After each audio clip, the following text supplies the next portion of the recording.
Next up, we have HF 4608, which is a bill authored by Representative Koznick, who has a different bill going on. So Representative Allen is going to stand in for him and present the bill.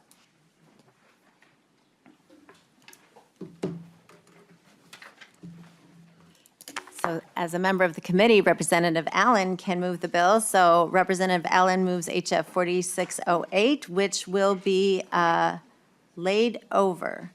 Representative Allen, to your bill. Thank you, Madam Chair. Thank you, Chair Wolgamont, for hearing the bill, HF 4608. This is an opportunity. I appreciate having the opportunity to be able to present this bill before you. At its core, this bill is about transparency, efficiency, and student success. Right now, too many students in Minnesota's higher education system are being placed into developmental or remedial courses that do not count towards their degree. According to the data highlighted by stakeholders, a majority of the students in developmental education never complete their credential.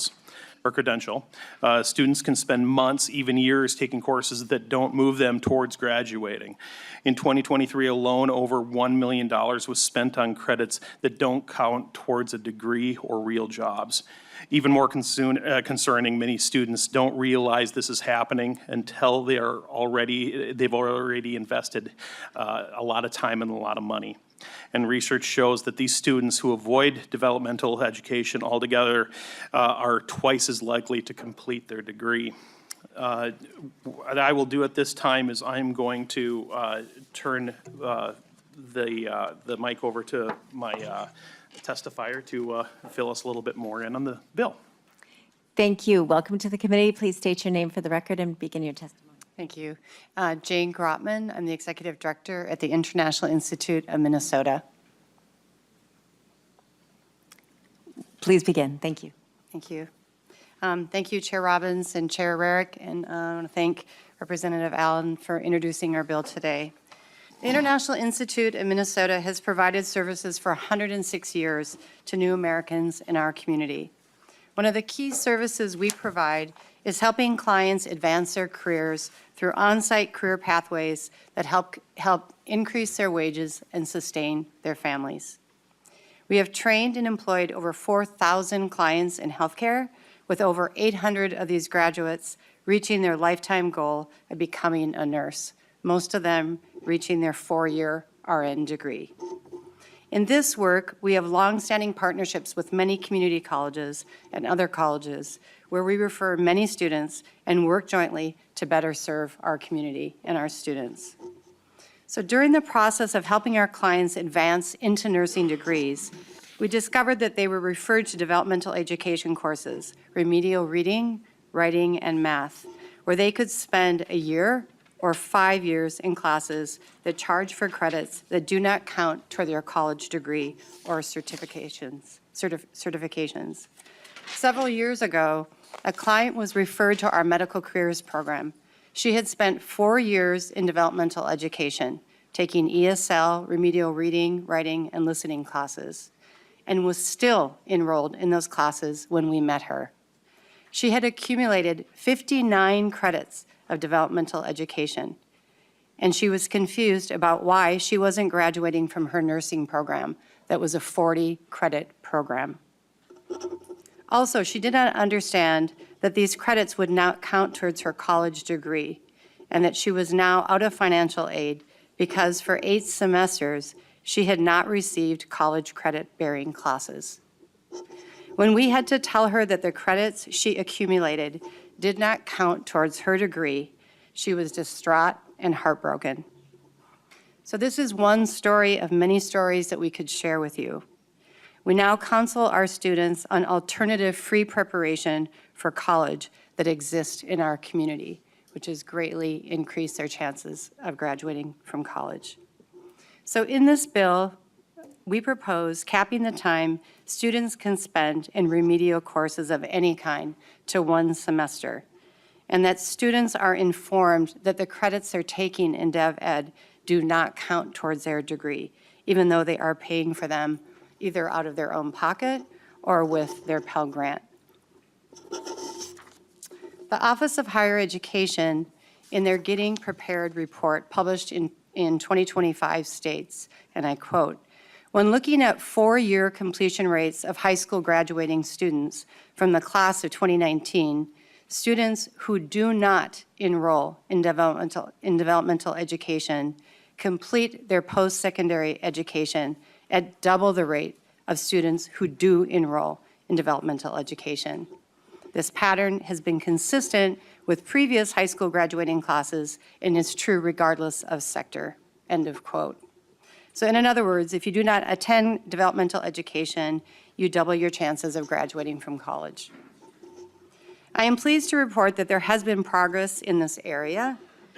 Student enrollment in developmental education is down by 75% from 2018. With this reduction in remedial course enrollment, college graduation rates have not been impacted, demonstrating what local and national research shows, that students can compensate for any academic deficits that they have, just like I had to do when I went to college. If students are not ready, there are college preparation programs that are effective and free for students that can help them prepare to be ready for college. And those programs in the community could scale up to serve more people if needed. So community colleges are very important institutions to the Institute, to our work, to our students, and to employer partners and to the community. They are vital for people to advance their wages, which we all want, so that students can advance into nursing degrees, into other degrees, so that they then can get a higher wage and support their family. We believe these measures proposed in this bill will help improve those student graduation rates. Thank you. Thank you. And is there another testifier? Mr. Grant? Yes.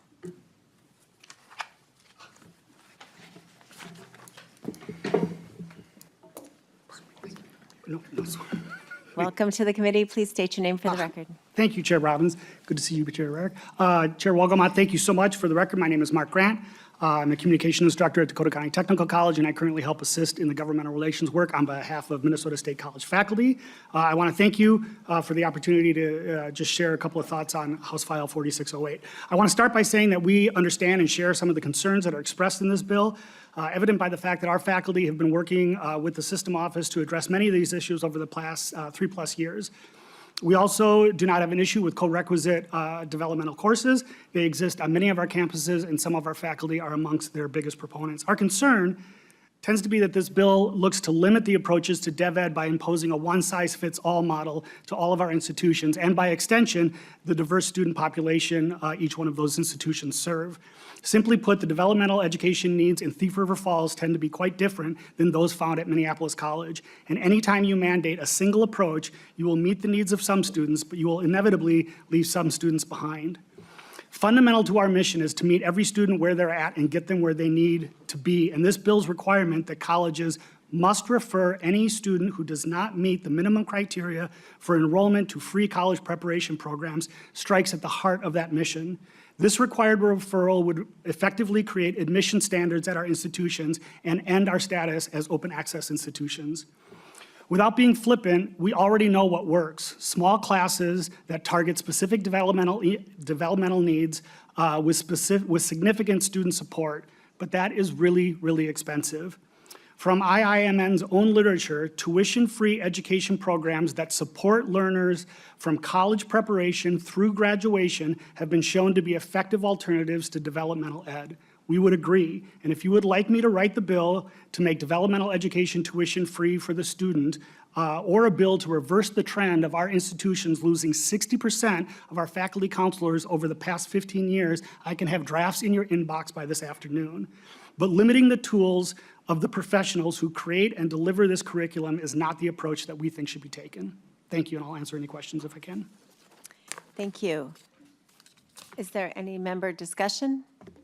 Chair Liebling, you can go first, and then we'll get the rest on the list. Yeah, thank you, and thanks. It's good for us to think about this issue. I just was, and I don't know a lot about this. You know, I've said a number of times, this is my first term on the higher ed committee, and I'm just learning about some of these topics. But was just struck by the statement, if you don't attend developmental ed, you double your chance of graduating from college.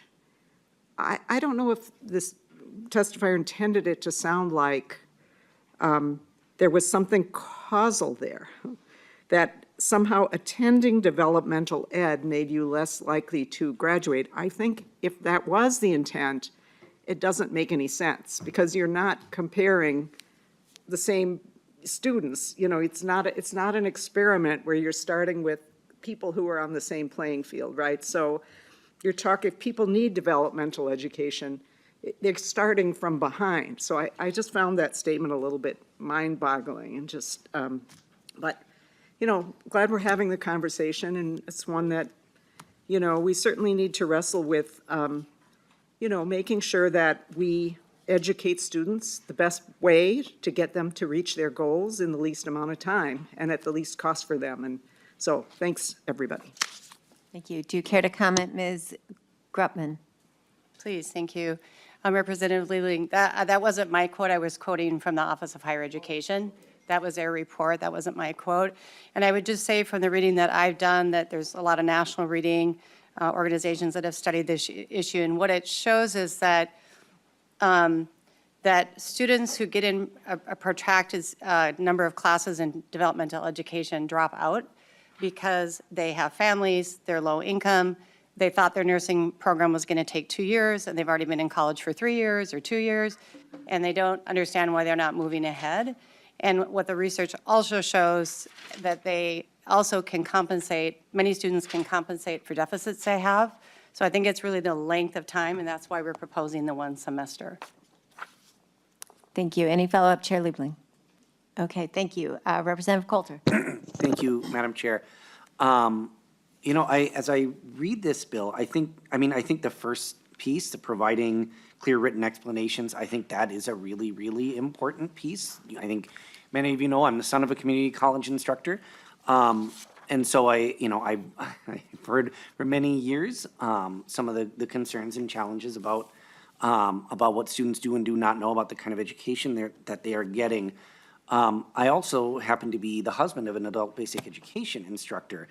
And so I think where I have a little bit of issue with this requirement to refer students to adult basic education, just because knowing as I do, that's not the same as college prep, right? Adult basic ed is sometimes, it's very, very basic English and math and life skills, and that's not the same as college prep. And so I think if we're concerned about making sure that students are, prepared to go into college, I don't know that requiring referral to adult basic ed is the way to go. The question I have, though, I think, and maybe you said this and I just missed this, I'm curious, the 1 semester limit, and both about that piece in terms of why only 1 semester, and then why English only? Why not math, for example? Yeah. Ms. Grutman. Thank you. Yeah, I'm not proposing it as English only. I would like to respond first to the comment about adult basic education. It is true not all adult basic education is the same, and not all of them do college prep, but there are programs in ABE that do provide very serious college prep and that have data. We have one program, the Hub Center has a program. We've been doing it for quite a long time. And so I think there are some programs that could be expanded in the community that are often paid for by, private funding or some public funding that match that. So I think that would be effective from a financial standpoint. But I'm not proposing it's only English. I think one of the things that the adult basic education programs provide that's different than developmental education is that reading and writing and listening are integrated in the teaching. They're not 4 separate courses, or 3 separate courses. And so I think that can be effective in a semester if you integrate the classes. And I know some community colleges have started that approach as well. Thank you. Vice Chair Coulter. Thank you, Madam Chair. So just to clarify here, looking at the bill on its lines 2.6 and 2.7, refer to an adult basic education program for foundational skill development. That's, I mean, I read that as not being the same as college prep. That's the only point I was making there. But in the English only, I'm referring to lines 2.3 and 2.4, where it's a one-semester co-requisite, that's not such an easy word to say, co-requisite model for English courses. And so I'm wondering why is that the case only for English, not for math or other things sort of foundational to college education? Ms. Groman. Yes, thank you. Because, well, I think it's an example of one, and it's English class for students that are new Americans and other students. That's a class in colleges that it can have a low passing rate, those classes, and they're really a gateway course for people moving on into their college degree. So I think that is a class that we see that students struggle with. So that was the class that we've featured in the bill. Vice Chair Coulter. Yeah, I'll try and come in for a landing here. Well, as the son of a math teacher, I would also point out that math is often in a similar place here. The last thing that I just wanted to raise is it's on line 2.1, this requirement for a written acknowledgement that students would have to sign a written acknowledgement. I understand the intent there in terms of, we want to make sure that students understand what we tell them. I worry that sort of creates kind of an unnecessary sort of administrative hurdle, particularly for students who may be working, who may be going to community and technical colleges and so on. And I just think maybe there's a better way to get at what I know you're trying to get at there. So, thank you. Did you care to respond? No. Okay, thank you. Representative Cleaborn. Thank you very much, Madam Chair, and thank you for being here today. I appreciate the intent of what you're trying to do.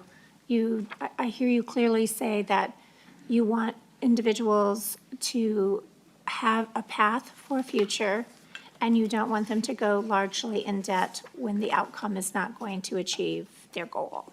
That's what I'm hearing your desire. My concern, and I'll tell you where it comes from, I've been twice very fortunate to live outside of the country. And I know that there is an intellectual capability, and I know there's a language capability, right? So while I could do really great things in English, I couldn't always do great things in French or Portuguese, right? And so it takes a while for you to receive the facilities that you need to communicate in a new language and a new culture. That's what I'm getting at.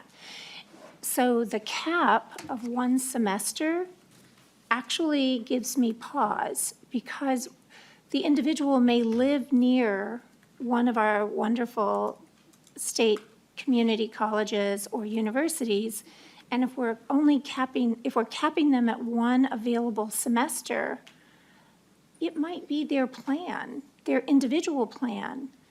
They know what they're going to need. They might need a second semester. They might need a third semester.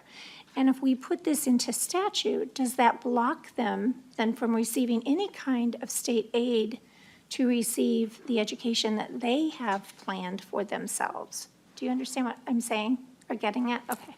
And so I really have trouble with the one semester cap. And then to my colleagues, the English course question is really an important one because they may wish to do something else.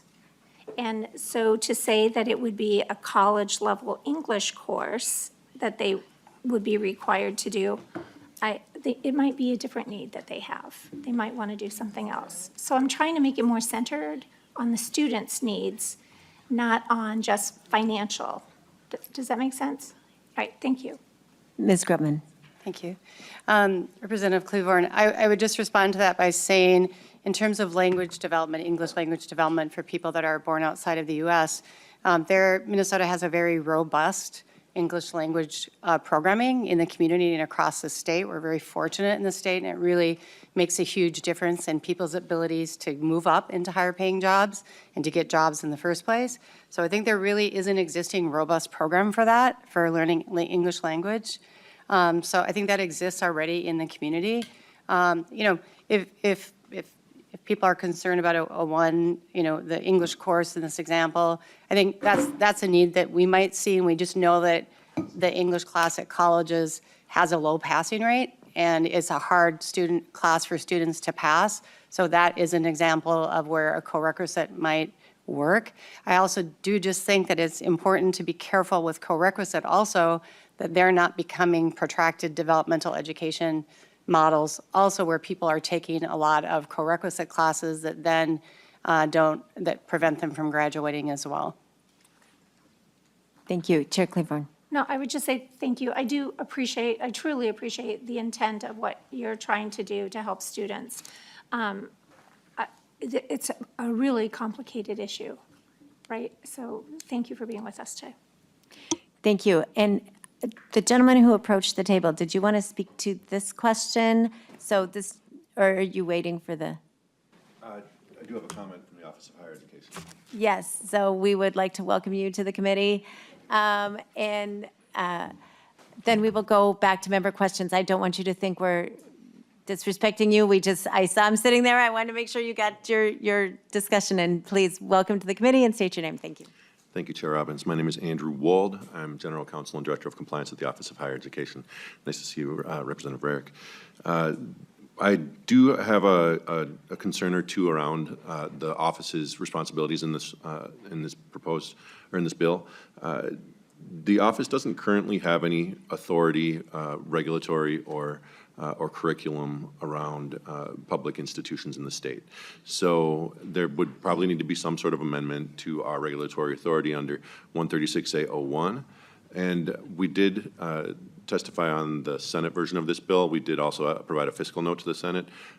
We don't currently have a curriculum specialist who would be able to provide these sort of guidelines or technical assistance to institutions, and would probably not be able to absorb that under current staffing because we don't have the expertise.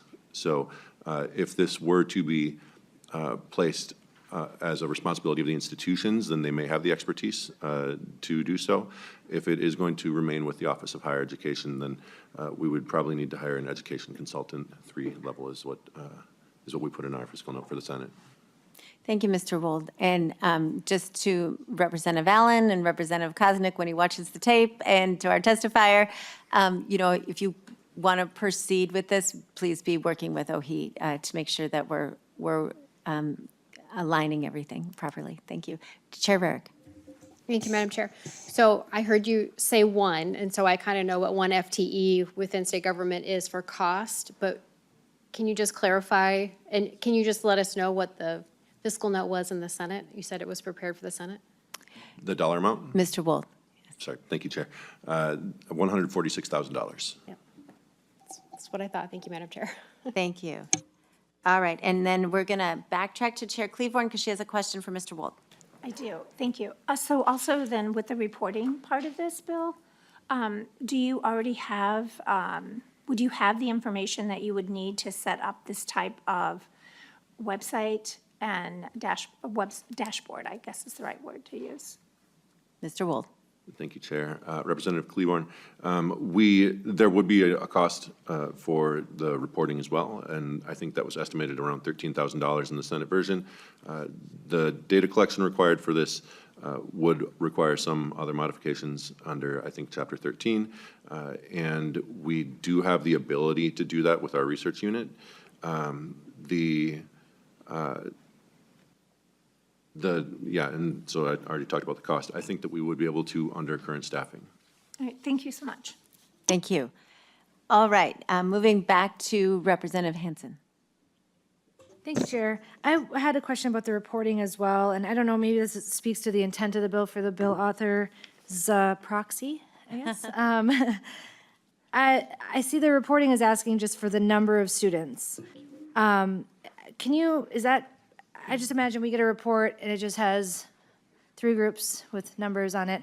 What is the expectation for what this committee could extrapolate from that, without, mentioning like where the students are from, what campuses, if there's a trend there? I just wanted to make sure I kind of understood the purpose, especially if there's going to be a fiscal note with it. Thanks. Representative Allen, or your testifier? Yeah, I think the intent of the reporting is just, and I would just say that the Office of Higher Education does incredible reporting. They have this report that I referred to, it's right here. It's incredibly thorough. There's so many data points about developmental education and about higher education and graduation rates. It's really impressive and very enlightening. So we just put it in just to call attention to the so people could see the results of what we're proposing. Thank you. Representative Hanson? All right. Representative Hicks? Thank you so much. So this is a unique interest area of mine. And when I was in my 20s and I was helping students with disabilities transition into college, I was working in a transition program that was literally designed for kids with disabilities. And we had adult higher ed and we had developmental classes, and I was perplexed by why we were picking one over the other. And so I had one opinion back then. And then as I've sort of progressed in my thinking, I have really sort of come to the conclusion that people need to understand what's happening. So I really like the first part of this bill, that they need to understand what they're agreeing to. They need to understand that it doesn't count for credit, because so many people don't.